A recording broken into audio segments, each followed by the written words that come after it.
The United States, in a report, Country Reports on Human Rights Practice for 2020, released yesterday by the United States Department of State, Bureau of Democracy, Human Rights and Labor, has criticized Nigeria over a human rights record. In a report titled Nigeria 2020 Human Rights Report Executive Summary, the U.S. accused Nigeria of significant human rights abuses, which include unlawful and arbitrary killings by both government and non-state actors, forced disappearances by the government, terrorist and criminal group, torture and cases of cruel, inhuman and degrading treatment or punishment by the government and terrorist groups, harsh and life-threatening prison conditions. However, the report stated that the U.S. could not confirm the number of casualties at the Lekki tollgate shootings that occurred last year. Tunde, your take on this. Well, this is a yearly event that's mandated by U.S. law. They produced this report on 198 countries that receive U.S. aid or assistance, which for me is the operative word. There are a lot of people who bristle at this report, especially when it's critical. But then you have to ask, then why do you collect their assistance then, if they then cannot criticize you? China, for example, who, in spite of being the second largest economy in the world, still receives U.S. assistance. And when they get blasted in this yearly report, they also produce their own reports about Americans and their human rights record in some kind of diplomatic tit for tat. But anyway, in Nigeria, this report is going to cause a lot of upset because it was not particularly flattering at all, especially in the areas of transparency, like you read in that report. The figures of the casualties, Lekki tollgate, 20th of October 2020, we still do not know how many Nigerians lost their lives. That, for me, is scandalous. We should have, facts about that. Press freedom, we were mentioned in that report. NBC sanctioning television stations such as ours, and that's a black mark as far as the United States is concerned. Also corruption and the high-profile corruption cases that have not been resolved in one way or another, which is quite damning considering that this administration prides itself on its anti-corruption stance. So this is not flattering at all. And then later on in the year, there's going to be an addendum about women, enlarging the section about women, talking about women's maternal health, maternal mortality, reproductive rights, and for Nigeria, we can be sure that it's going to be quite damning. So for me, I would say people do bristle at being criticized as a sovereign state by another sovereign state, but I would say not to throw the baby away with the bathwater. Dr. Abati? Well, as you said, this is an annual thing. It happens every year. These reports are submitted. They are publicized either by the Department of State of the United States or Amnesty International or Human Rights Watch. The default response of the Nigerian government is to say this is not true, or to say that, look, these are reports that have been sponsored or influenced or, predetermined by the opposition in Nigeria and civil society groups in Nigeria. But, this time around, we have not had any response from the Nigerian government. One government official was contacted. He was quoted as saying that it's the duty and responsibility of the Minister of Information to respond. The report that I read indicated that the Minister of Information was conveniently absent, unavailable. But we know, of course, what the attitude is likely to be. The Nigerian Constitution talks about the right to human dignity very clearly. Now, how much right to human dignity do people get in this environment? If we're to go by reports, not just by the Department of State or the United States government, also by Human Rights Watch, also by Amnesty International, also by other groups who have been monitoring the human rights situation in Nigeria. Now, what are the implications? Under the Jonathan government, we had issues with, again, this same problem, human rights report. The Leahy law in the United States. On the basis of that, Nigeria did not receive support, the kind of significant support that the country wanted at that time from the United States. And it was this same human rights issue that was the problem, because they were quoting, the Americans were quoting the Leahy law, which deals with human rights situation in various parts of the world. Now, if you look around, however, how much progress have we made, even if we say this has been a perennial problem? If you have a situation like the Lekki tollgate incident, does that show respect for human rights? Look at poverty. Poverty itself is an indication of abuse of human dignity. Prison conditions were referred to in that particular report. Yes, we've changed the name from Nigerian Prison Service to Correctional Service. Now, how much correctional service do we have in terms of, the indications with regard to human rights? Now, all of this, of course, is an indication clearly that no country is an island unto itself. We live in a global community. We live under the regime of an international order. And under that international system, there are values, there are standards. And on the basis of that, if you have a human rights crisis in one part of the world, the basic position these days is that, look, what affects one part of the world affects everyone else. Whether you are talking about Somalia, or you are talking about South Sudan, or you are talking about China, or you are talking about Russia, and how Russia, for example, was violating the rules on international relations, and how Russia at one point was almost isolated by other Western countries. So I think that the Nigerian government, in reacting, you can be sure there will be a reaction eventually. In reacting, should also take note of that principle about the values of an international order, and also at the same time study the report. We're told that it's a 102-page report, and study the report very carefully and see whether there are lessons that can be learned from that. Any kind of altercation between Nigeria and the writers of the report would be absolutely unnecessary, because next year they will probably come up with another report. Yeah. Before the year ends, Amnesty International will release its own report. Human Rights Watch will release their own report. The other international agencies will release their own report. In a country where persons are routinely attacked, where there is insecurity in various parts of the country, then of course there is a crisis with regard to the dignity of the human person, which is the point with which I started. Only yesterday, a former governor of the central bank had his convoy attacked. Shocking. Right? 3 of his police details were killed. But there is light at the end of the tunnel. And one good piece of news in this same report was that yesterday, I think it was this day that combined the story, the UK authorities at a Shivning scholarship event, the visit of the Minister of the Armed Forces, I think, of the UK, saying that the UK is prepared, is ready to provide necessary support for Nigeria with regard to security and other development issues. And Nigeria should not shun that kind of international cooperation. That international cooperation should not just be at the foreign level. We also have neighboring countries with which we can collaborate to see how we can do a lot more to deepen, increase, enrich the dignity of the human person with regard to security, with regard to the poverty crisis that we face, with regard to even trade and development.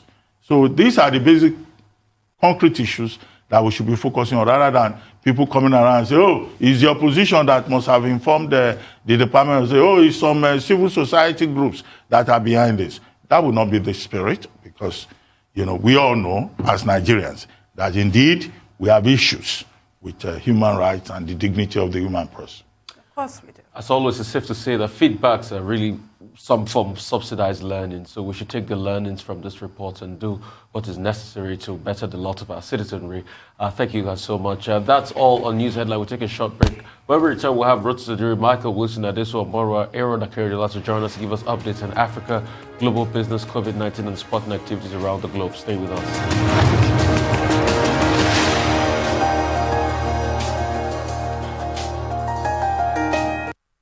All right, welcome back to the morning show right here on the Rise News channel. We'll quickly move on to our dependable Ruth Zadiri. Ruth, hi, how are you doing?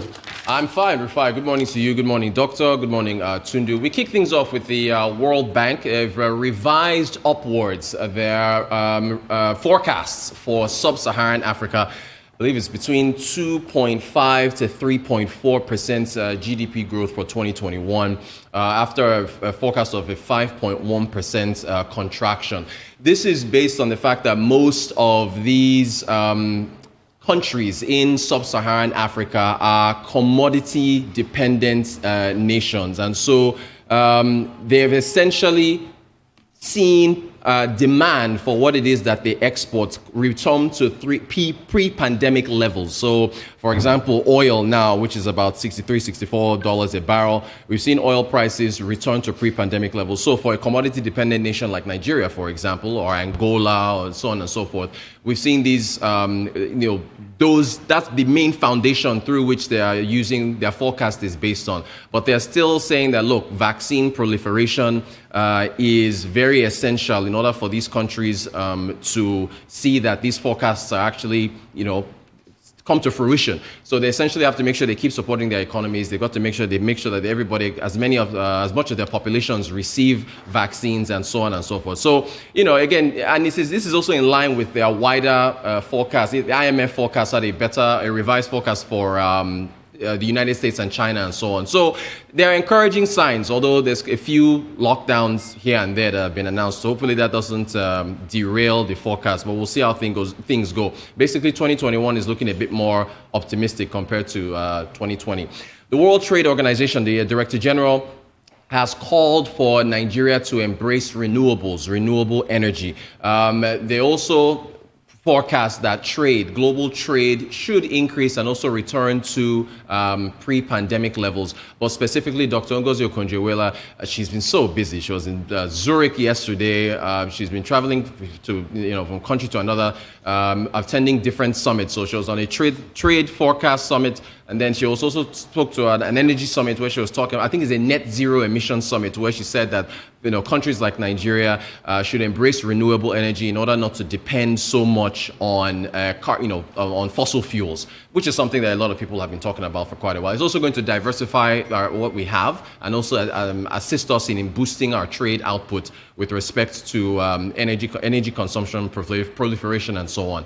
So Lai Mohammed is back. Advertisers in Nigeria have responded. They are saying that they were not carried along with respect to the decision that these are different associations that Outdoor Advertising Association and so on, and Broadcasters of Nigeria, a number of advertisers, they've all come out and said, hey, look, we were not carried along on this 100,000 naira fee that you're saying we should pay for advertising that is produced outside of Nigeria. They said they should have been carried along, they should have been brought in on dialogue, and so they're trying to have discussions with the federal government again with respect to this fee. Interesting enough, our Rise business analyst Chikan Bonu said he supports it, but it should be applied across the board. So if you want to apply this fee to increase content development, for content creation, well, apply it to everywhere else, and see how the other players in those sectors react to it. So you shouldn't be focused on just this particular industry. To Ivory Coast, the Ivory Coast has had to cut the pay for cocoa farmers, so about 25%. The harvest, there's two harvests that begin in April. Remember, the Ivory Coast and Ghana control about 70% of the world's cocoa output. They increased prices for cocoa to about $400, I think it was $4,000 or so per a ton. And they increased this premium right before the lockdown took place last year. They're trying to replicate what OPEC has. Unfortunately, they did this right before the lockdowns happened, and so demand for chocolates has plunged. And as a result of that, they've now had to, in turn around and cut the pay that they've promised to cocoa farmers as a result of what's been going on in the global markets. Hopefully, demand for chocolate increases. Chocolate is considered in certain regions as a luxury good, a luxury item, and we haven't seen as many online orders for them as physical orders. So they've had to in turn around and reduce pay for that. To miners, gold miners, the National Union of Gold Miners in South Africa, they are calling for a pay increase. That's in the I think it's the NUM. They're asking for a 50% increase as a result of what we've seen in precious metals. Gold has kind of come down in trading in recent weeks, but year on year, there's still a large appreciation with respect to where we've seen precious metals. And so the National Union of Gold Miners of South Africa are in negotiations right now. Labor unions in South Africa, they're so powerful. So they're asking for a 50% pay increase with respect to profit sharing from precious metals. And that is our African update. I mean, very interesting times for commodity-based economy, and that's why we keep harping on the fact that the real power is the brain power. You can't continue to be sustainable when you just have an economy that churns out commodity alone. You're not fixing it over. Right. From what is happening as regards IMF, increasing their expectations now of the African economy, to what is happening by farmers' pay being cut in Cote d'Ivoire, it just shows that it's not sustainable. Most countries started to move the way of service in the 80s. Belgium and some other countries had to change from that industrial edge to a service-ridden economy. London, for instance, is purely service. The banking sector and some other sectors. Africa can't continue this way. Yeah, the commodities are rich, they're under our ground, but they will never take us to the path of prosperity. It will be intellectual property that will take Africa as a continent to the path of prosperity. And that's why we keep struggling. So the IMF will keep, reviewing, the World Bank will be reviewing targets for economic growth because things are opening up in Europe. It shouldn't be that way. Yeah. There are economies that kept on growing. Why is that in all of this pandemic, companies like Apple and Zoom didn't make a loss? They made tremendous profit. Why? Right. Why is it that because most people are going online. Why is it that the market cap of the top 5 biggest tech companies is bigger than the liquidity that flows in the African continent? Facebook, Twitter, and the likes, when you check their market cap, goes to about 6 trillion. The capital that flows in Africa, I'm not sure, is about $3 trillion.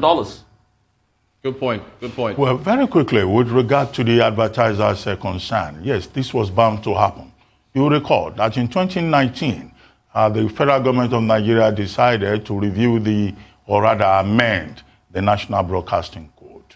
And the objective, as stated, was to promote competition, to encourage local content, right? And to protect and strengthen the broadcasting industry in Nigeria. Now, Chapter 3 of that particular code is what deals with local content. Now, previously, that Chapter 3 merely encourages broadcasters, advertisers to encourage local production and local advertisement, but it didn't spell out the terms. By the time it was amended, very specific terms were spelled out. But the industry reacted at the time when it was published in 2020, and they said, look, there was no enough engagement, and that some of those provisions were unilateral. Two questions were raised: legality and practicability of some of the provisions of that 6th National Broadcasting Code of Nigeria. Now, the minister now is trying to enforce aspects of that code, and you have from the broadcasting end and also from the advertisers' end raising questions and saying, well, that quality engagement that did not happen must now happen. So what will happen eventually? In terms of principle, the argument is that, yes, the Nigerian government is in order to want to protect local content, encourage local competition, avoid monopolies, but the devil is in the details. And I think that now is the time for the minister and the government to provide an opportunity for a second look at that 6th National Broadcasting Code, because there is the issue here about, one, the freedom of contract, which is very important. The advertisers are also arguing that beyond the freedom of contract, how about the fact that, look, this is a global village. If you place an advert on CNN or you place it wherever, it's not as if Nigerians are isolated inside Nigeria. They are everywhere. That material is also meant for them. So a rethinking of some of the provisions will be necessary. As for legality, the NBC Code is a subsidiary legislation. The principal legislation is the NBC Act, the Nigerian Broadcasting Commission Act. Now, some of the provisions of the NBC Code contradicts the NBC Act, which is the principal legislation. And the rule in NNPC versus Fanfa Oil is that, look, to the extent to which the subsidiary legislation goes against the principal legislation, it's void. So you could then have a situation whereby some of these advertisers who are aggrieved when they try to impose the fines would decide to go to court. And then that code will be appropriately tested. But to encourage local content, indigenous effort, and encourage competition, those principles are in order. But the details, government will need to look at those details in that NBC Code again. Well said. Agreed. Whereas comments with regards to Africa embracing renewable energy, what are your thoughts? I mean, I'm fully for that.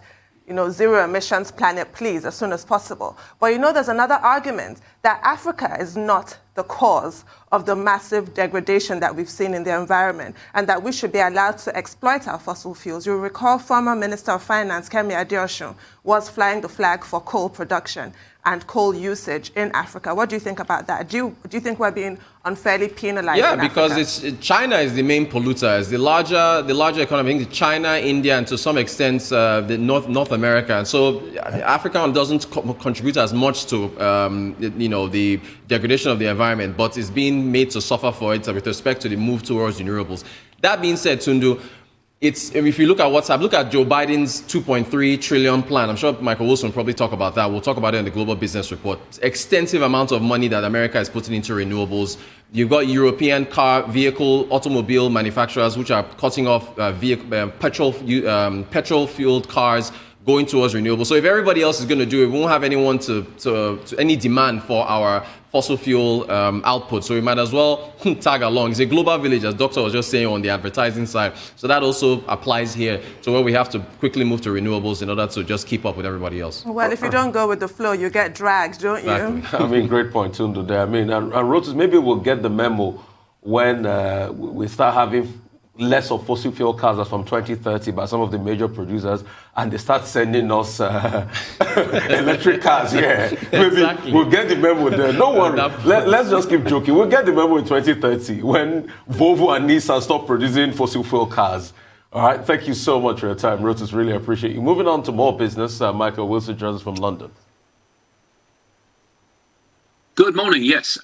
Well, despite the optimism about the rollout of some of the COVID vaccines in a select group of countries, it's bad news elsewhere. France has just extended its lockdown nationally. That comes into place on Saturday, including closing its schools. It's the third lockdown there. Ontario, in Canada, has also announced a 28-day lockdown.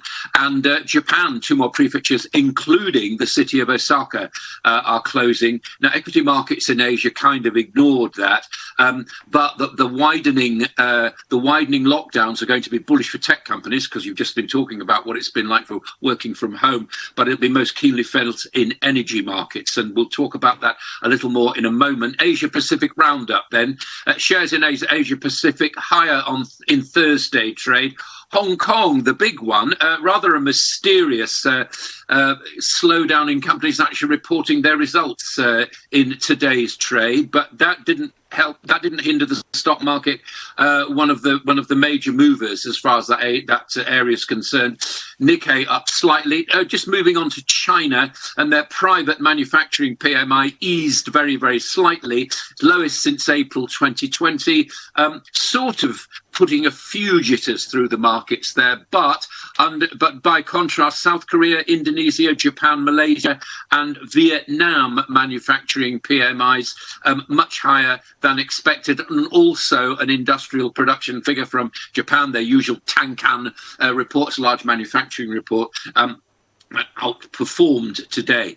So you were talking briefly about the United States. The package then released the first part of this highly anticipated infrastructure program. It's about $2 trillion worth of infrastructure spending. 1.6 trillion got back in corporation tax, phased over 15 years. No mention of personal taxation, and we'll get probably more details of that when we get the second part of the wish list in a couple of weeks' time. Net, it's sort of neutral package, but that might help it through the Senate. Then again, it might not, but I suspect there'll be quite a few months of negotiations about this. The market reaction fairly muted, quite honestly, and the US dollar finished marginally weaker. We get the big jobs figures in the United States tomorrow, but we get the weekly ones today. Yesterday's ADP employment changes is private manufacturing, disappointing at 517,000 jobs added. But when we get the non-farm payrolls tomorrow, it should be about between 600,000 and 1.2 million jobs. That's quite a big number, isn't it? Added to the economy. Anything outside that range will affect the data, because obviously, because of the Easter holidays, there's not much liquidity around. As far as the US markets are concerned, generally, they had a much more positive end to proceedings there on optimism, basically over that $2 trillion package, I think is slipping through. So if that gets the economy going, people obviously like that. Just a brief bit of detail about Microsoft, actually, leading all the market gainers yesterday. It's got a military deal leading to $21.9 billion deal with US military for augmented reality headsets, whatever that means. EU markets then, yesterday's markets, European session, relatively subdued, quite honestly. The main focus on prospects for economic reopening. It's going to be a while, though, and it's particularly given this new 4-week lockdown, this third one in France as well.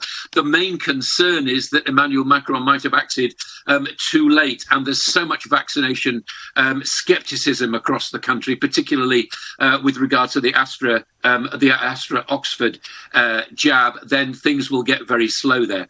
SPAC boom, investment banks had their biggest, most lucrative quarter in 20 years. Global deal making at its highest in 40 years, $1.3 trillion, even as the global economy is reeling from COVID-19. Deliveroo, that failed to deliver in London.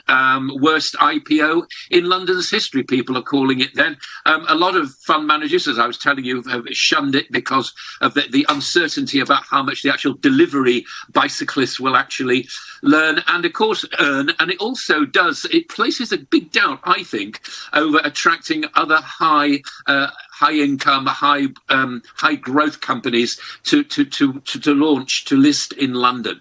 Oil then down to commodities. Finally, OPEC Plus holds its joint meeting today. There's plenty of oil around. Maybe they'll just stay as they are.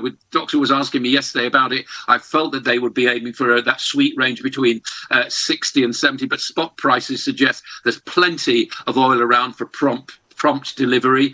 But with OPEC, you can never really tell. So we have to wait to see what surprises, if any, they actually bring out. Gold is down, but not out. It rallied very, very slightly overnight, up about 1.35%, but it's still awaiting that big push, quite honestly. And as I said, the big figure today, US jobs, weekly figures, which I'll be talking with Reuters later on in the day in the Global Business Report. Well, Michael, that's the global view. Michael, quickly, let me start with the American jobs plan, that's also known as the infrastructure plan, that was articulated in Pittsburgh yesterday by President Joe Biden. Is this, as the Republicans are arguing, a recipe for stagnation and disaster? Are they correct in that regard? And are we likely to see, as that plan goes to Congress, partisan acrimony? Even if President Biden is saying that this is a very historic plan coming on the heels of his earlier plan, $1.9 trillion American Rescue Plan. And do you think that Congress will pass it? And of course, Commerce Secretary, Gina, is saying that this is about competition with China. Why should the United States peg its major plan against competition with China over semiconductors?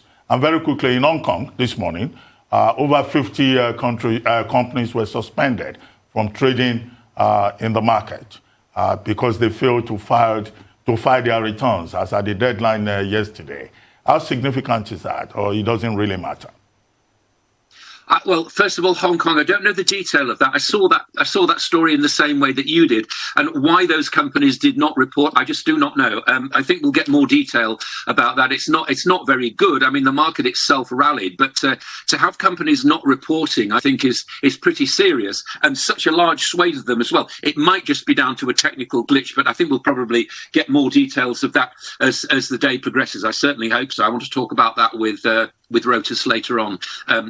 Today. As far as the Biden proposal is concerned, I see no reason why it shouldn't work. I have no idea about its political progress. As I said to you, I think it would be probably pretty difficult because everything is fairly sticky as it goes through such finely balanced administration, and this certainly will. But if it works as it did in the 30s, I mean, there's no question that the US infrastructure, the roads, the railways, and indeed its lead piping, apart from anything else, they're all creaking at the seams. They all need some kind of renewal. I think if he's putting money into that, he's also putting money into semiconductors. He's also putting into care industries as well. If it gets people back to work, then I think that's probably quite a good thing. As far as China's concerned, I think that's a completely separate discussion. Semiconductors, obviously, bringing back these kind of industries that have been farmed out to countries like China is probably putting America first, and it would be quite a welcome bit of particularly because Joe Biden wants to get people back to work, but he also wants to retrain people as well. And I think that semiconductors would be a good start. So I don't know what the political progress will be. I suspect it'll probably be quite sticky, but in terms of a positive way of and of course this is just the first part. We'll get another part directed towards what he describes as the care industries. That'll be in about a month, or maybe a week's time. Don't know. There's no timetable on it right now. But generally speaking, I would have thought it's quite constructive. But the main sticky point, to use your phrase, is probably corporate tax, which is now to be increased to about 28%. How is the industry reacting to that? Well, I think he's going to do quite a lot with corporation tax. I mean, it's basically that the whole thing is sort of fairly neutral when you put it in terms of tax in and spending out and so on. It still pushes it relatively high amongst the G7. We'll be doing the same as well, and it will be phased in over a certain amount of time. I think that, but what he's also doing is he's also, for example, it's not just about corporation tax. He's also stopping this sort of it's called corporate inversion. It's, in other words, it's stopping companies which are based in the United States buying companies abroad and then paying their taxes in lower rate. He's stopping that. So basically, he's plugging those kind of loopholes. So I think that generally speaking, it won't discourage inward investment into the United States because it's still not that high. But I think he's actually trying to close the doors on companies leaking out and paying their taxes more cheaply elsewhere in the world. Okay, Michael. I mean, I had a lot to say as regards a breakdown of this, but I don't just believe what the Republicans are saying. This is a good deal. It's not a competition with China. America has a big infrastructure decay. Anytime I go to JFK, I land in JFK in New York, I'm shocked at the depth of infrastructural decay in the airports to start with, let alone other parts in America. But I quickly want to talk about what is happening to TikTok. They've been slammed again in India based on tax issues. And where's the TikTok case anyway with the Americans in the first place? Is that fight still going on with the American administration and TikTok? I think that, what we're going to see is, I mean, we're going to have tech wars, aren't we? I think there's any question about that. I think some of the big companies in the United States are facing breakup, quite honestly, when Biden gets his teeth into the office and gets his feet firmly under the desk. I think that'll happen as well. And I feel that things like TikTok and so on will probably fall victim to those sort of investigations as well. Again, the detail of it is something we'll just have to wait for. But it's eating into high tech, all the more serious, therefore, for the United States to get its semiconductor industry going again, which some of these proposals, it's hoped, will actually do. All right. Well, I didn't get to ask you about Bill Hwang and all the regulatory loopholes he fell through before that huge collapse. Maybe tomorrow, because I'm actually very interested in that story. All right. Thank you so much for your time, Michael. Really appreciate you. Adesua Mora is here with us to talk about COVID-19 pandemic. Thank you, Rufai. Well, Tundun, Dr. Abati, and Rufai, it's been over 1 year since this pandemic began, and it's still very active. So I can categorically tell you on this April Fool's Day that it is not a hoax, neither is it a joke. And the global coronavirus cases driven by more transmissible variants and inequitable vaccination coverage, of course, is forcing new lockdown measures in different parts of the world, in Europe and elsewhere. Now, the global infections have surpassed 128.7 million, with at least 2.8 million deaths. Here in Nigeria, another 129 new COVID-19 infections and 1 death were recorded in 13 states of the Federation. Of course, Lagos saw the most infections, followed by Ondo State. And a look at the daily vaccination campaign here in Nigeria shows that more people are actually receiving the jabs in their arms. According to the data from the NPHCDA, another 80,121 people got inoculated in the last 24 hours across the country, except in Kogi State, bringing the national total to 718,412 people. Meanwhile, The head of the vaccination agency in Nigeria has been speaking on the country's plans to make up for the possible delays in COVAX vaccine supply. Dr. Faiza Shuaibu, during an interview yesterday, revealed that Nigeria hopes to receive up to 70 million doses of the Johnson & Johnson COVID-19 vaccine this year through the African Union, although he said the deal is yet to be finalized, but that these are some of the advanced conversations that are ongoing between Nigeria and the African Union. You recall that last week, India actually announced that it would prioritize local domestic inoculations, prompting fears of delays in those AstraZeneca jabs, of course, under the COVAX facility. And of course, we've had a breakthrough in vaccine development yet again. Pharmaceutical giant Pfizer says their vaccine shows 100% efficacy against the coronavirus in 12 to 15-year-olds, and they hope to get authorization and begin inoculation before the next school year in the US. In a statement, Pfizer says only 18 cases of COVID-19 were observed in the placebo group and none at all in the vaccinated group in a phase 3 trial carried out on 2,260 adolescents in the US. Already, Israel has said it is ready to begin inoculation in that age group once the US FDA gives the green light to the company. To Italy now, where we know that there's an entrenched anti-vaccination movement, but recently they've even found out that it's in the hospital among the healthcare workers. And to push back against this and protect vulnerable people, the government yesterday made coronavirus vaccinations mandatory for all health workers. Those who refuse would be suspended without pay for the rest of the year. And then this decree by the Prime Minister Draghi also covers those who are actually administering the shots. And finally, this morning, I can tell you that the WHO has joined the European Medicines Agencies, the EMA, the US Food and Drug Administration, FDA, as well as Merck & Co., a drug manufacturer, in recommending against the use of the generic antiparasitic drug ivermectin in treating patients with COVID-19 because of lack of data demonstrating its benefits. The WHO review is based on a survey of 16 trials, actually involving 2,400 people, but a top official said additional testing is needed to determine whether it is useful or not. Currently worldwide, there are 66 trials of ivermectin registered with 60,000 participants. And let me also remind you that earlier in January, I brought you a story of a group of Nigerian scientists home and abroad who briefed Vice President Yemi Osinbajo on their own research into the effectiveness and roles of this same drug. They also said they had submitted their findings to the WHO. So I think that Nigeria is among those 66 trials,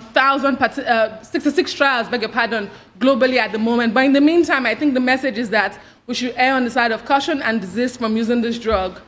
Now you tell me, Adesua. Anyway, moving swiftly on. Italy is taking such a hard line, but you can't blame them. I mean, we saw the way COVID-19 just laid waste all over Italy, even down to the Vatican and even the Pope taking a hard line that if you don't get vaccinated, don't show up, essentially. But I wanted to talk about Pfizer and what they've done with children. It's a very important step and they should be congratulated for it. Yeah. But, you know, in Nigeria, half our population is under the age of 19. So will we ever, achieve herd immunity with vaccines if we don't vaccinate the younger population? However, because of the vaccine hesitancy we're seeing amongst adults, how many Nigerians are really going to allow their children to be vaccinated? So the advocacy needs to continue. We need to push harder and harder to get that message across that the vaccines can be trusted. Well, on ivermectin, it's very important that you brought the story because you recall that at the time when a group of Nigerian scientists met with the Vice President, Professor Osinbajo, and we were told that they had submitted a report to the WHO on ivermectin. And then there were articles, 1 or 2 articles, I guess, by some Nigerians who said that they used the drug, to treat themselves when they came down with COVID-19. Ivermectin suddenly disappeared in Nigerian pharmacy stores. Nigerians started, buying it in large quantities to protect themselves. Now, it's basically a broad-spectrum anti-parasite agent. But now the WHO has said that it can only be used within clinical trials. Yes. And I hope that many of those Nigerians who have been stocking up on that particular drug will be properly advised. That is not, a confirmed drug that you can use just on your own over the counter the way we have seen. Now, Dr. Faisal Shaibu, yes, good news to hear that Nigeria is diversifying the kind of, vaccine doses that we're getting. 70 million doses of Johnson & Johnson vaccine, we're told, will be, supplied through the African Union to Nigeria in due course. Well, the advantage of the Johnson & Johnson vaccine, as you know, is that it's a single-dose vaccine. The Americans, the US FDA approved it, gave emergency authorization in February. And the US, is taking about over 60 million of it. In terms of refrigeration, there's also an advantage. 2 degrees to 8 degrees, so regular refrigeration, and it can be transported and delivered in remote areas across long distances. But even more importantly, it has been found to be efficacious against all kinds of variants in different countries.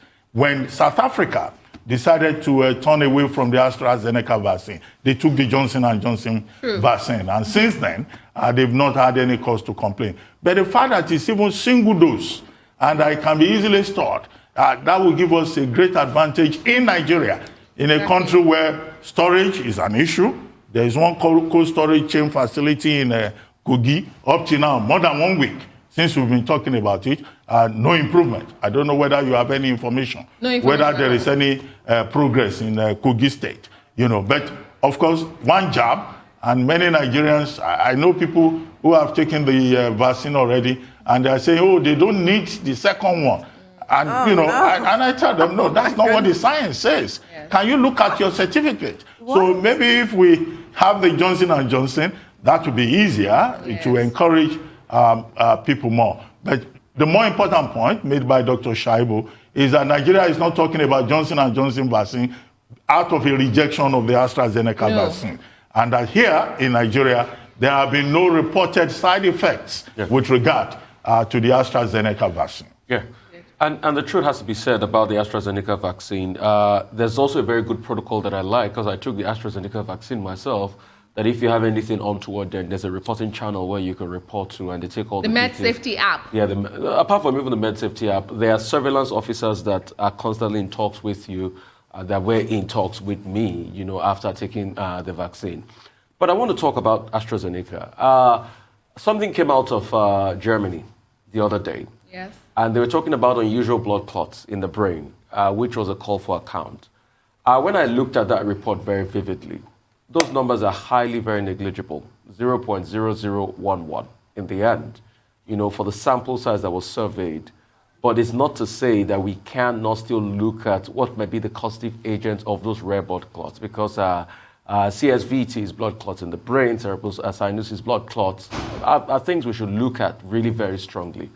But it has to be said, it doesn't in any way say, okay, the vaccine is not efficacious, or it might be a direct link. And that's why more studies and trials need to be done as regards that.